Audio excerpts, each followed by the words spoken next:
மாறன் சீரியல்ல இப்போ ராட்டகாசமான அதிரடியான எபிசோட் வந்திருக்குன்னே சொல்லலாம். வீராக்கு மாப்பிள பார்த்தாங்களா அரவிந்த், அவங்க கெட்டவங்கங்கிற விஷயம் வீராக்கு தெரிஞ்சிருச்சு. மாறனுக்கு ஒரு பிரச்சனை வரத பார்த்தோன்னு ராமச்சந்திரன் அந்த அரவிந்த போட்டு அடிக்கிற மாரி வேற லெவல்ல மாஸா அந்த ப்ரோமோ கொண்டு போயிருக்காங்க. மிஸ் பண்ணாம ஃபுல்லோடையும் கேளுங்க. விசியும் சுத்தமா வரமாட்டேது. பார்க்கலாம் லைக் பண்ணிட்டு பார்த்தீங்கன்னா, எனக்கு கொஞ்சம் பேச மூட்டிட்டா இருக்கும். நம்ம ராமச்சந்திரன் என்டையர் ஃபேமிலியும் போறாங்க. கார்த்தி மட்டும் ஊருக்கு வரல. அதே ஊர்ல தான் வீராக்க பார்த்த மாப்பிளையும் அந்த இடத்துக்கு வந்திருக்காங்க. "அப்பா, அவங்க அந்த ஊருக்கு போறாங்கப்பா. நமக்கும் அந்த ஊர் தான் குலசாமின்னு சொல்லிட்டு, நம்மளும் கேஷுவலா போவோம்ப்பா. போயிட்டு வீரா ஃபேமிலிய நம்ம ஏதாவது ஒண்ணு பண்ணணுங்கிற மாரி அவங்க பேசுறாங்க. நமக்கு கிடைக்க வேண்டிய சொத்து, சொகுசான காரு எதையுமே கிடைக்க விடாம பண்ணிட்டா, வீராவும் சரி, மாறனும் சரி. இது எல்லாம் தெரிஞ்சு தான்ப்பா அவன் பண்ணியிருக்கான். அவன நம்ம இத்தன நாளா பழி வாங்காம விட்டதே ரொம்பவே கஷ்டம்ப்பா" அப்படின்னு சொல்லிடுறாங்க அந்த இடத்துல. "சரிடா, நீ சொன்னது எல்லாம் எனக்கு புரியாம இல்ல. கடைசி நேரத்தில நம்ப செலவு பண்ண நகை கூட நமக்கு திருப்பி வரவே இல்ல. அவங்கள எல்லாரையும் நம்ப உண்டில்லன்னு ஆக்கணுங்கிற மாரி உச்சக்கட்ட கோவத்தில அவங்க பேசிட்டு இருக்காங்க. கேஷுவலா கோயில்ல ராமச்சந்திரன் பாத்துர்றாங்க அவங்கள. "என்ன சம்மந்தி?" அப்படின்னு சொல்றாங்க. "சாரி, ஏதோ பழக்க தோஷத்தில சம்மந்தின்னு சொல்ட்டேன்னு" சொல்லி அரவிந்த் அப்பா அவ்வளோ ட்ராமா பண்ணிட்டு இருக்காங்க.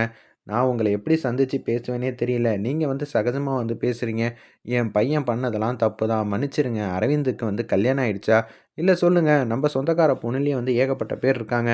அவங்க கூட கல்யாணம் பண்ணி வச்சிரலாம்" அப்படின்னு சொல்லும்போது, "உங்க பெரிய மனசு வேற யாருக்கு வரும்?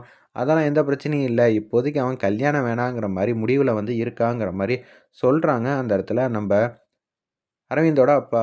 "எங்களாலன்னு நெனைக்கிறப்ப எங்களுக்கு ரொம்பவே சங்கடமா இருக்கு. ஏன்னா என் பையன் கல்யாணம் ஆனதுக்கு அப்புறமேட்டு நிம்மதியா, சந்தோஷமா அவங்க 2 பேரும் இருக்காங்கன்னு சொல்லி சிரிச்ச முகமா இருக்கும்போது, இதுல இது வேறையா? வீரா அவள ஏத்துக்கிட்டானா?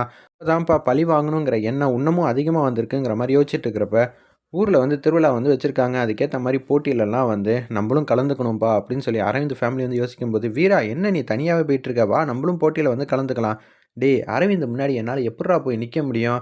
அவன் என்னமோ நல்லவங்கிற மாரி இன்னமும் பெர்ஃபார்ம் பண்ணிக்கிட்டு இருக்கானே. சரி விடு. அவன் கெட்டவன்ங்கிற விஷயம் தெரியாம இருக்கிற வரைக்கும் தான் பரவால்ல. அவன் கெட்டவன்னு சொல்லி நமக்கு என்ன லாபம்? வீரா என்ன நம்மள ஏத்துக்கவா போறா?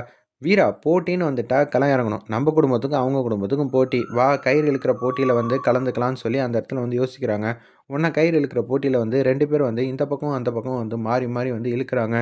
நம்ப மாறனோட குடும்பம் தான் ஜெயிச்சுச்சு. அவங்க தோத்துட்டாங்க. அரவிந்த் இழுக்கும்போது மனசுல நெனைக்கிறாங்க, "இந்த கயிறு இழுக்கிற போட்டியில உன்ன மண்ண கவ்வ வைக்கிறேன்டா" அப்படின்னு சொல்லி அவங்க கேவலமா யோசிக்கும்போது, "என் கால்லயே விழுந்துட்டியேடா அரவிந்த்! இதெல்லாம் உனக்கு தேவையான்னு?" சொல்லி மாறன் நக்கல் பண்றாங்க.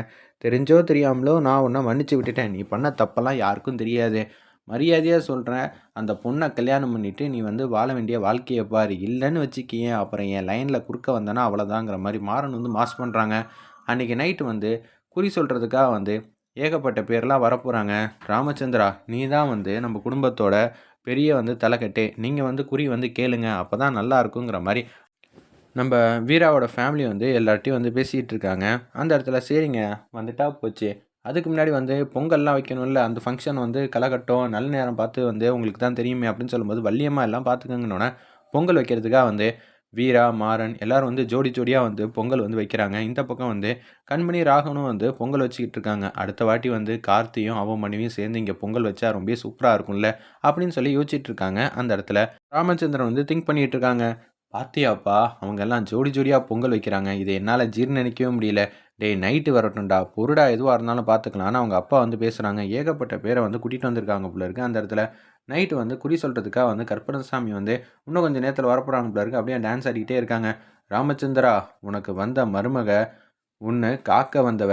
இன்னொன்னு தடுமாறும் எண்ணத்துல இருக்கா. பார்த்துக்கப்பா" அப்படின்னு சொன்னோனே, அந்த இடத்துல கண்மணிக்கு தூக்கி வாரி போட்டுது. உடனே யோசிச்சுட்டே இருக்காங்க வள்ளி. "எங்க அண்ணனுக்கும் இந்த விஷயம்லாம் தெரிஞ்சுச்சுன்னா என்ன ஆகப் போகுதுன்னு தெரியலையேங்கிற" மாரி தான் பாட்டத்தின் உச்சத்துல இருக்காங்க அந்த இடத்துல. நம்ம வள்ளி அப்பன்னு பார்த்து, "இன்னொன்னு, உன் குடும்பத்த சுத்தி ஆபத்து ஏகப்பட்டது இருக்கு. உனக்கு இன்னும் கொஞ்ச நேரத்துல யாரு நல்லவங்க, யாரு கெட்டவங்கன்னு உனக்கு தெரியப் போகுது.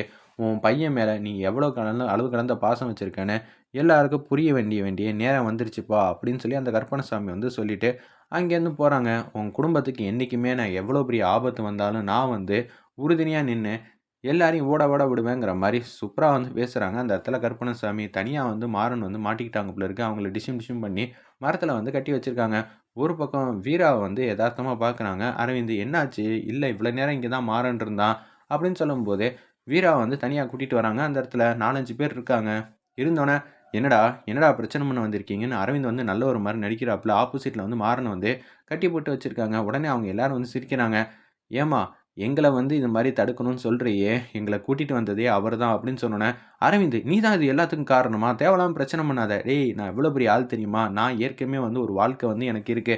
அத இவன் கண்டுபிடிச்சு கல்யாணத்த வந்து நிப்பாட்டுனதும் இல்லாம எனக்கு கிடைக்க வேண்டிய பணம்லேருந்து எல்லாம் கிடைக்காம போயிடுச்சு. நான் உங்கள சும்மா விட்டுருவேனா? அதுக்காக தான் இப்படியெல்லாம் பண்ணியிருக்கேங்கிற மாரி சொல்லும்போது, ராமச்சந்திரனும் வந்து அங்க வந்துடுறாங்க. "என் பையனுக்கும் மருமகளுக்கும் என்னடா பிரச்சனை பண்ண போற?" அப்படின்னு சொல்லி ராமச்சந்திரன் வந்து கோவப்பட்டு அரவிந்த் வந்து கன்னத்திலேயே பலார் பலார்ன்னு அடிக்கிறாங்க. "ஏய் என்னடா பெரிய மனுஷன்னு பார்த்தா, இவன் என்னடா இப்படி பண்ணிக்கிட்டு இருக்கான்?" அப்படின்னு சொன்னோனே, ராமச்சந்திரன வந்து நல்லா தூங்க வச்சுடுறாங்க. அந்த இடத்துல அரவிந்த் வந்து பேசுறாங்க. "ஏய் நான் இப்ப என்ன பண்ண போறேன்னு மட்டும் பொறுத்து இருந்து பாரு. நீ என்னோட மனைவி தான். அது மட்டும் இல்லாம மாறன வந்து உன் கண்ணு முன்னாடியே வந்து தூங்க வைக்க போறேன்." அப்படின்னு சொல்லிட்டு யோசிச்சுட்டு இருக்கிறப்ப, கரெக்ட்டா வந்து அண்ணாங்கிற மாரி கூப்பிட்டுறாங்க பாண்டியன.